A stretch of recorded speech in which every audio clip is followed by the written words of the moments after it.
Dear 11th Standard Business Max students, I am Metro Karnagaran. In exercise number 5.2, sum number 1, second subdivision, you have to evaluate this. இப்போ x turns to infinity சொல்லியிருக்காங்க. x என்பது ஒரு மிகப்பெரிய value இன்ஃபினிட்டிக்கு போகிறதாக கிட்ட reach பண்ணுறதா சொல்லியிருக்காங்க.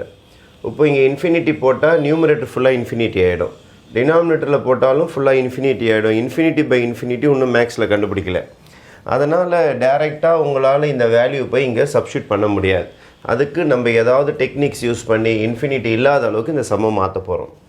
நான் என்ன சொல்ல போகிறேன்னா, as x turns to infinity 1/x turns to 0. இந்த ரூல் நீங்கள் நல்லா ஞாபகம் வச்சுக்கிட்டிங்கன்னா ரொம்ப ஈஸியாக போட்டுடலாம். இந்த சம்மில் நம்ம யூஸ் பண்ண வேண்டிய மிக முக்கியமான ரூல் இது தான்.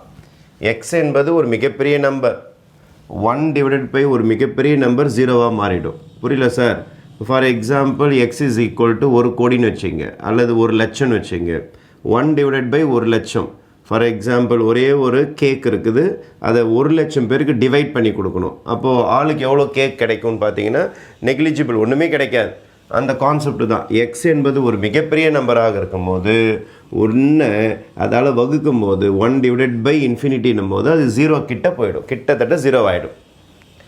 அப்போது எக்ஸ் என்பது ஒரு 10 லட்சம் 30 லட்சம் 1 கோடின்னு வச்சுக்கிட்டிங்கன்னா, ₹1 எடுத்துன்னு போய் 1 கோடி பேருக்கு பிரித்து கொடுத்தா ஆளுக்கு எத்தனை ரூபா கிடைக்குன்னா நெக்லிஜிபிள். யாருக்கும் என்ன கிடைச்சதுன்னு சொல்லவே முடியாது, யாருக்கும் எதுவுமே கிடைக்காது. 0.00000. அப்போ கிட்டத்தட்ட 0 ஆகிடும். அந்த கான்செப்ட் யூஸ் பண்ணி இந்த சமக்கு போங்க. நான் என்ன செய்ய போகிறேன்னா, இதிலேருந்து நியூமரேட்டர்லேருந்து எக்ஸை காமனாக எடுக்க போகிறேன், டினாமினேட்டர்லேருந்து எக்ஸ் ஸ்கொயரை காமனாக எடுக்க போகிறேன். லிமிட் நான் இன்னும் சப்ஸ்டியூட் பண்ணலை, எந்த வேல்யூவும் அப்படியே இருக்கட்டும்.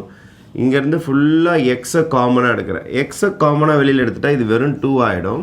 இது என்ன ஆகிடும்னா உங்களுக்கு 5/xஆக மாறிடும். 5/x நீங்கள் எக்ஸை மல்டிப்ளை பண்ணிங்கன்னா 2x தான் வரும். இங்கே எக்ஸை மல்டிப்ளை பண்ணால் எக்ஸ் கேன்சல் ஆகிட்டு 5 வந்துடும். அதே மாதிரி இங்கேருந்து நான் என்ன செய்ய போகிறேன்னா, எக்ஸ் ஸ்கொயரை காமனாக எடுக்க போகிறேன். எடுத்தேன்னா இது 1ஆக மாறிடும் எனக்கு. ப்ளஸ் 3/x, ஏன்னா 2 பீஸ் இருக்குது. நான் ஒரு பீஸ் தான் இந்த இடத்துலேருந்து காமன் எடுத்துருக்கேன், நான் 2 பீஸை வெளியில் எடுத்ததாக சொல்கிறேன். அப்போது ஒரு பீஸ் குறையுது பாருங்கள். உங்களுக்கு நீங்கள் வேணால் மல்டிப்ளை பண்ணி பாருங்கள். X square into 1 X square வந்துடும். இங்கே மல்டிப்ளை பண்ணிங்கன்னா ஒரு எக்ஸ் ஸ்கொயரும் எக்ஸும் கேன்சல் ஆகிட்டு எக்ஸ் கரெக்டாக வரும் பாருங்கள். ப்ளஸ் இங்கே எதுவுமே இல்லை, ஆனால் எக்ஸ் ஸ்கொயர் நான் எடுத்துருக்கிறேன் வெளியில். எதுவுமே இல்லாமல் நீங்கள் எடுத்திங்கன்னா அது கீழே போட்டாகணும். 9/x². உங்களுக்கு டவுட் இருந்தால் நீங்கள் இதை அப்படியே மல்டிப்ளை பண்ணி பார்க்கலாம். அப்போ எக்ஸ் ஸ்கொயர் எலமெண்ட்லே பண்ணால் எக்ஸ் ஸ்கொயர், இங்கே எக்ஸ் ஸ்கொயர் எலமெண்ட்லே பண்ணால் ஒரு எக்ஸ் இதோட கேன்சல் ஆகிடுச்சுன்னா 3x ஆகிடும். இங்கே எக்ஸ் ஸ்கொயர் வந்தோன்னா எக்ஸ் ஸ்கொயர் கேன்சல் 9 வந்துடும், பக்காவாக இருக்கும். ஆனால் இந்த இடத்துல நான் என்ன பண்ண போகிறேன்னா, எக்ஸ் டர்ன்ஸ் டு இன்ஃபினிட்டி எடுத்துகிட்டு இதுக்கு ஈக்குவலண்ட்டாக இருக்குது பாருங்கள், அந்த ஆன்சர் எழுதிக்க போகிறேன். 1/x turns to 0. 1/x turns to 0.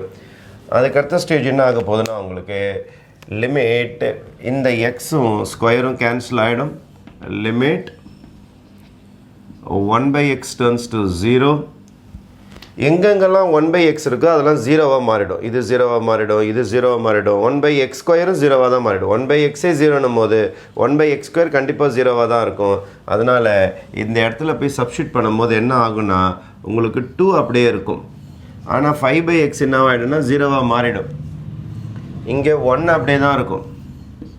இந்த இடம் 3/x என்ன மாட்டோம் 0 பை எக்ஸ்னு வந்துட்டாலே கீழே எக்ஸை பார்த்தாலே 0 ஆகிட வேண்டியது தான். அது எக்ஸ் ஸ்கொயர் x³ எது வந்தாலும் சரி, ஒரு எக்ஸ் வந்தாலே 0. அப்போ 2 எக்ஸ் வந்தால் கண்டிப்பாக 0 ஆகிடும். அப்போ இதுவும் 0 ஆகிடும். இது இல்லாமல் சம்முக்கு வெளியில் வேறு உங்களுக்கு ஒரு 1/x காத்துன்னு இருக்குது. எல்லாமே கேன்சல் பண்ணிவிட்டு நெக்ஸ்ட் ஸ்டேஜ் பார்த்தீங்கன்னா, லிமிட் 1/x turns to 0. எல்லாமே போச்சு. உங்களுக்கு நியூமரேட்டரில் ஒரு 2 இருக்கும், டினாமினேட்டரில் ஒரு 1 இருக்கும். அது இல்லாமல் ஒரு 1/x இருக்கும். அது இல்லாமல் ஒரு 1/x இருக்கும்.